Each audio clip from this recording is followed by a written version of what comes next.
Hey everybody, Bill in Virginia. Welcome back to another episode of Model Railroading Adventures with Bill. So panning over the N scale, the HO, and over here we've got the O and On30 layout. So right now I've got trains just running. I had them going for about 20 minutes and just kind of enjoying watching them go. I do have all of the main track on the On30 glued down. I used liquid nails. I will still come in and do some additional work on it, but right now I'm just kind of watching the trains run and having a good time with it.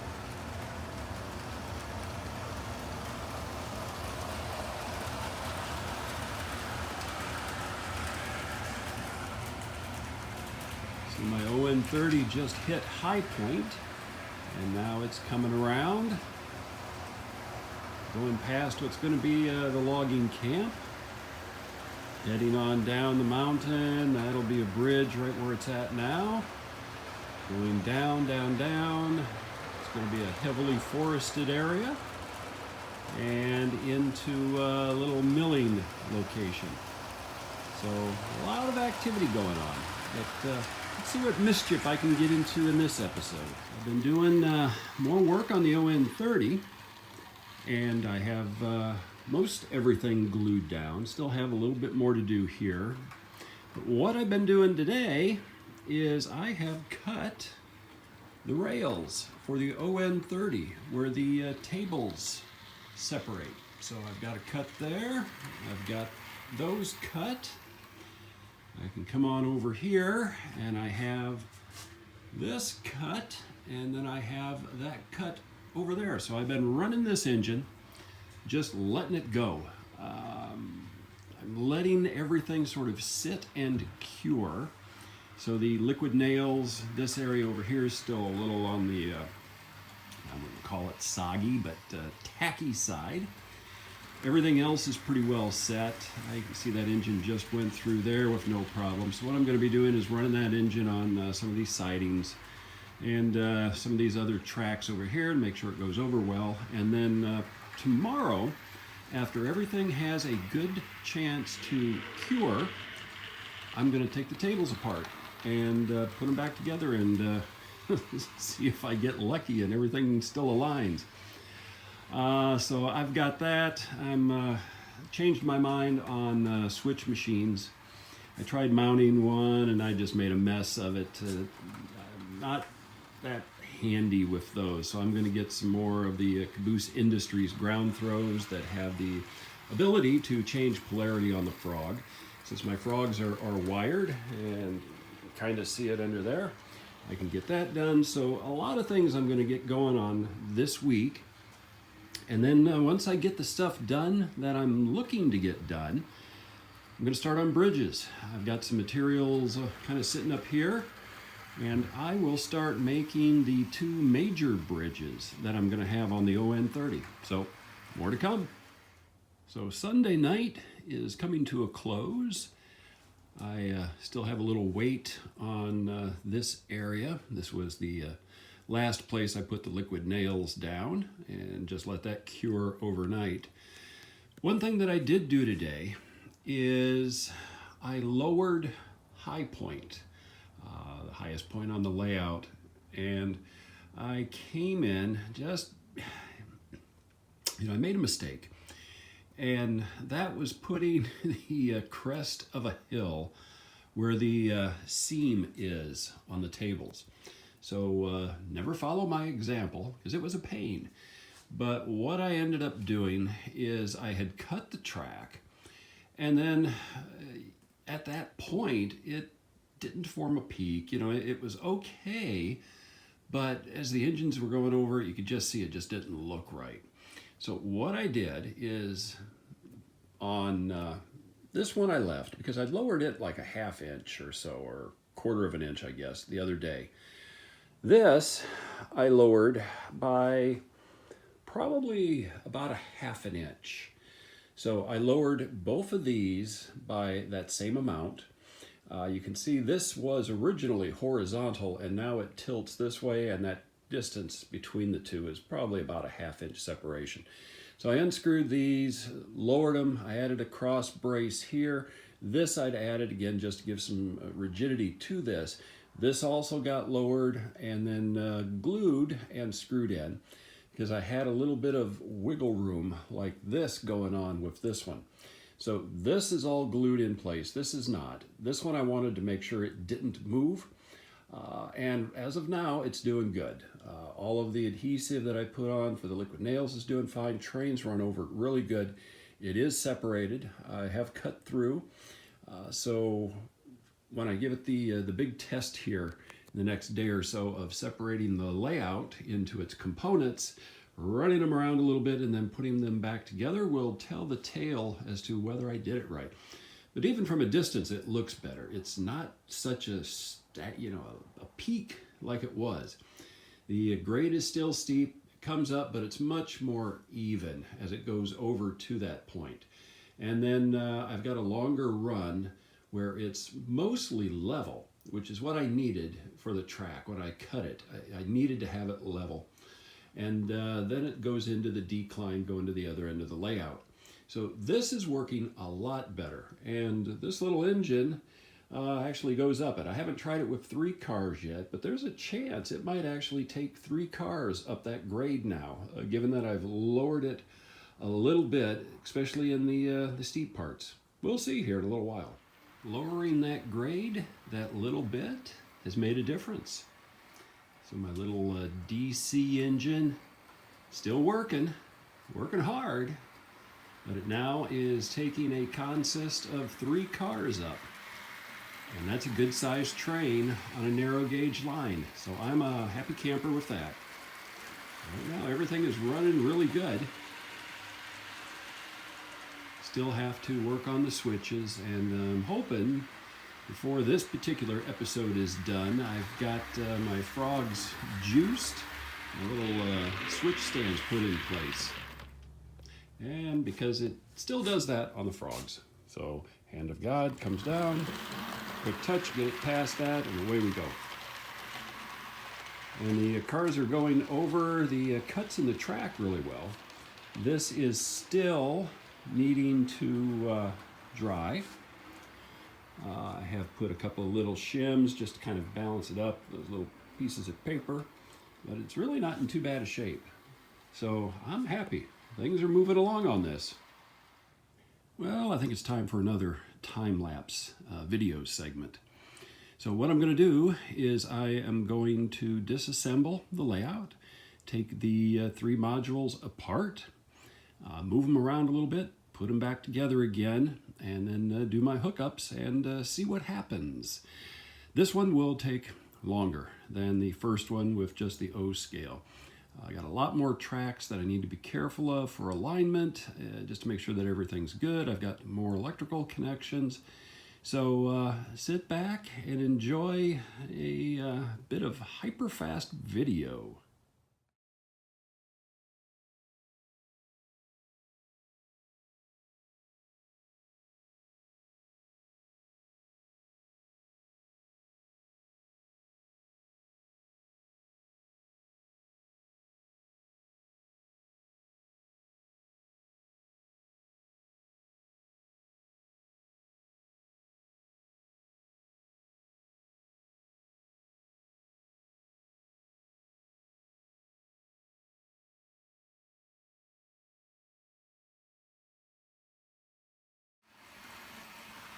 So that test was perfect. Everything aligned. I did not have to make any adjustments whatsoever to the track to get it where it needed to be. So I'm quite happy with that. I'm still going to probably come in and add a few braces on some of the key track supports right at the table joints, just so that they don't shift, similar to what I did over here. But I'm going to have to get some more lumber. And this one was the one that I was really nervous about after doing the work on it yesterday. The liquid nails held the track perfectly where it needed to be. The uprights are in good shape.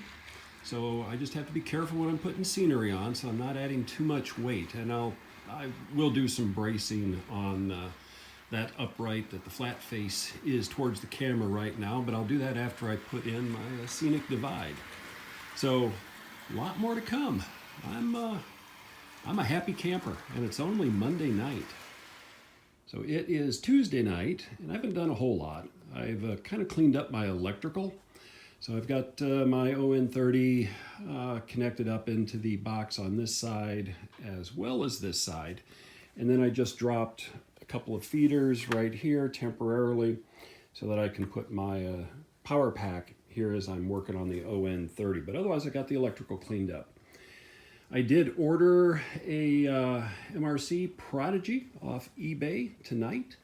I actually found a gift card that I'd had from Christmas that I forgot about, and it covered the price. So I ordered it, and I'll get it here in a couple of days. I'm still waiting on Caboose Industry switch throws. Once I get those in, I can get that stuff done. So probably for the next couple of days, not going to do a whole lot more on the layout, except maybe run some trains. So it is now Friday night. And there we go. This just came in actually yesterday already. I was really surprised by that. And you notice I built the drawer already. I did that this evening just after work. So I've got my drawer in place on that side. Matches the one that's over there. So I'm going to get this hooked up, and I'm going to put one of the other engines on. And let's see how the DCC works for this. So still Friday evening, and I have my DCC installed. Very quick install, and it works pretty good. I did a temporary connection to this particular siding, and I disconnected it from the main, just so I can use this as a programming track to get everything programmed in. I'll come back in and I'll do some adjustments on like speed and different settings on this, but at least for right now, you know, I can run my DCC equipment here.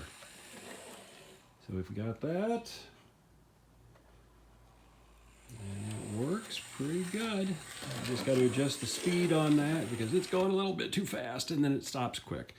But I know it works, so I will get everything programmed and have some fun with this. And I am wrapping it up on a Friday night. Everything is programmed and running pretty good. I'm getting the feel of that new throttle. So I like this. This is nice. I am expecting to get a few of the ground throws that I'm waiting for in the mail tomorrow. So I will get that switch, and that switch wired as soon as I get those. And then I've got 3 more coming that I'll use to take care of this area. So once I get the ground throws, I will get those wired up and do probably the last little segment for this video before I wrap this one up. The articulated is going through high point. Nice and smooth. Yep, I'm having fun.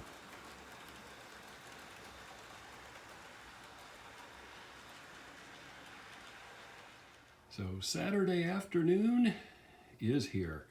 And I did get 3 of my ground throws in the mail today. And I already have them installed. And I discovered I really need to read the instructions because I wired one wrong.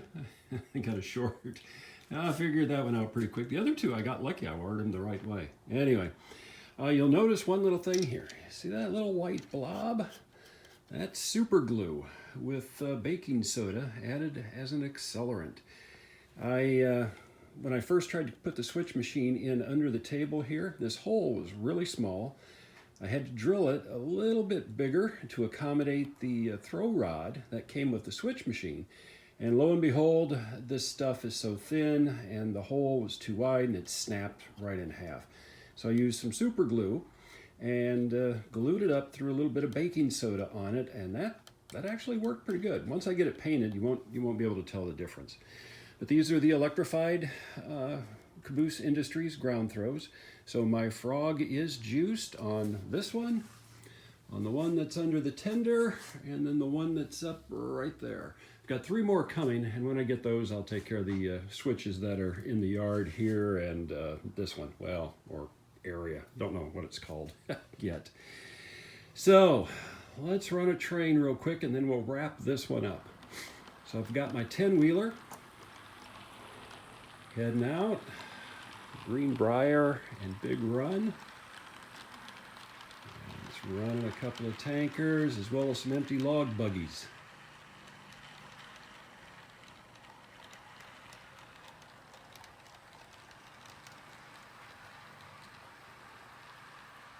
So this MRC Prodigy Express is delicate on the throttle. I'm going to have to play with that a little bit to get used to it.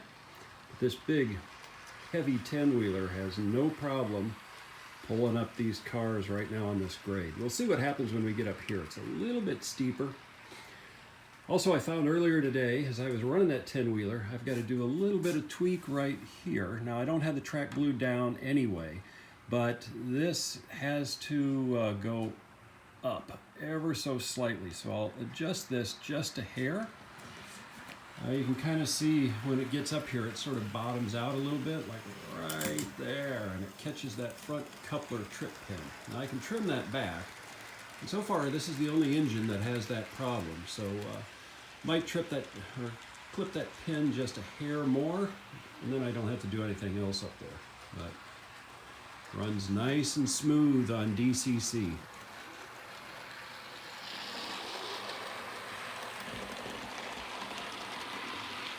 All right, that's going to do it for this one. So everybody, keep having fun on your layouts. Until next time.